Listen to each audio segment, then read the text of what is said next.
Hello ಎಲ್ಲರಿಗೂ ನಮಸ್ತೆ. ಶಿಶಿರ್ ಶಿಖರ್ ಚಾನಲ್ಗೆ ಸುಸ್ವಾಗತ.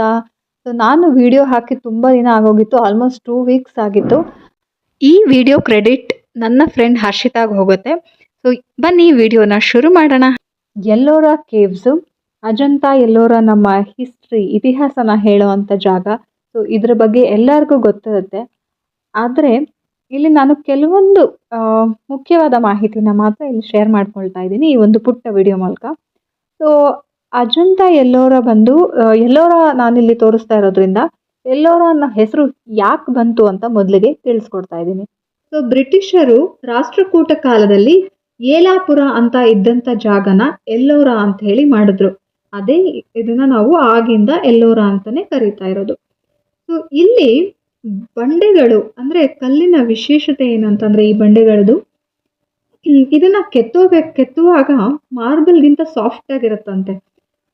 ಆದ್ರೆ ಇದರ ಕೆತ್ತನೆ ಆಗಿ ಈ ರೀತಿ ನಿರ್ಮಾಣ ಆದಮೇಲೆ ಒಂದು ಆಕಾರ ಬಂದು ಇದು ಮಳೆ ಗಾಳಿ ಬಿಸಿಲಿಗೆ ಇರೋದ್ರಿಂದ ಇದು ಹಾರ್ಡ್ ಆಗಿದೆ ಅಂತ ಅಲ್ಲಿನ ಗೈಡ್ಗಳು ಹೇಳಿರೋಂಥ ಒಂದು ವಿಷಯ.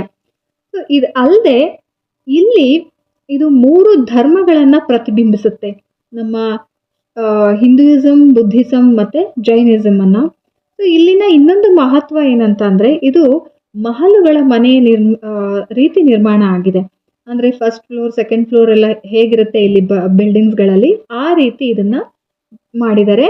ಸೊ ಇದು ಬಂಡೆಯನ್ನ ಕೊರೆದು ಮಾಡಿರುವಂತ ಗುಹೆಗಳು. ಇಲ್ಲಿ ಒಟ್ಟು 34 ಗುಹೆಗಳಿದಾವೆ ಟೋಟಲ್ ಆಗಿ. ಅದರಲ್ಲಿ 1 ರಿಂದ 12 ಗುಹೆಗಳು ಅಂದ್ರೆ 1 to 12 ಕೇವ್ಸ್ ಅಂತ ಏನ್ ಹೇಳ್ತೀವಿ ಅದು ಬುದ್ಧಿಸಮ್ ರಿಪ್ರೆಸೆಂಟ್ ಮಾಡುತ್ತೆ. ಹಾಗೆ 13 ರಿಂದ 29 ಕೇವ್ಸ್ಗಳೇನಿದಾವೆ ಅದು ಹಿಂದೂಯಿಸಮ್ನ ರೆಪ್ರೆಸೆಂಟ್ ಮಾಡುತ್ತೆ. ಸೊ ಹಾಗೆ 30 to 34 ಕೇವ್ಸ್ ಇರೋದು ಜೈನಿಸಮ್ನ ರೆಪ್ರೆಸೆಂಟ್ ಮಾಡುತ್ತೆ ಅಂತ ಇಲ್ಲಿ ತಿಳಿದಿರೋಂಥ ವಿಷಯ. ಸೊ ಅದು ಅಲ್ಲದೆ ಈ ಕಲ್ಲಿನ ಇನ್ನೊಂದು ವಿಶೇಷತೆ ಏನಂತಂದ್ರೆ ನೀವು ಇದರ ಒಳಗಡೆ ಇದ್ದಾಗ ನಿಮಗೆ ಹೊರಗಡೆ ವಾತಾವರಣ ಹೇಗಿರುತ್ತೆ ಅದಕ್ಕೆ ಆಪೋಸಿಟ್ ಆಗಿ ನೀವು ಫೀಲ್ ಆಗುತ್ತೆ. ಅಂದ್ರೆ ಈಗ ಹೊರಗಡೆ ನಿಮ್ಗೆ ಚಳಿ ಇದ್ರೆ ಇದರ ಒಳಗಡೆ ಹೋದಾಗ ನಿಮ್ಗೆ ಬೆಚ್ಚಗಿನ ಅನುಭವ ಆಗುತ್ತೆ. ಹಾಗೆ ಹೊರಗಡೆ ಬೇಸಿಗೆ ಕಾಲದಲ್ಲಿ ನೀವು ಹೋದ್ರಿ ಅಂದ್ರೆ ಇದರ ಒಳಗೆ ಹೋದಾಗ ನಿಮ್ಗೆ ತಣ್ಣನೆ ಅನುಭವ ಆಗುತ್ತೆ. ಸೊ ಇದು ಇಲ್ಲಿನ ಮತ್ತೊಂದು ಸ್ಪೆಷಾಲಿಟಿ. ಇಲ್ಲಿ ನಾನು ತೋರಿಸ್ತಾ ಇರೋದು ಕೈಲಾಸ ಪರ್ವತ, ಕೈಲಾಸನಾಥ ಈಶ್ವರನ ಟೆಂಪಲ್, ಇದು ದೇವಸ್ಥಾನ ಇದು.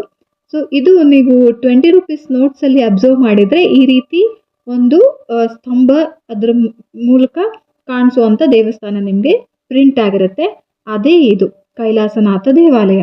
ಇಲ್ಲಿ ಪರ್ವತ ಹೇಗಿದೆಯೋ ಹಾಗೆ ಕೊರೆದು ದೇವಸ್ಥಾನಗಳನ್ನ ಗುಹೆಗಳನ್ನ ಇರೋದ್ರಿಂದ ಇದನ್ನ ಮೋನೋಲಿಥಿಕ್ ಟೆಂಪಲ್ ಅಂತ ಹೇಳ್ತಾರೆ.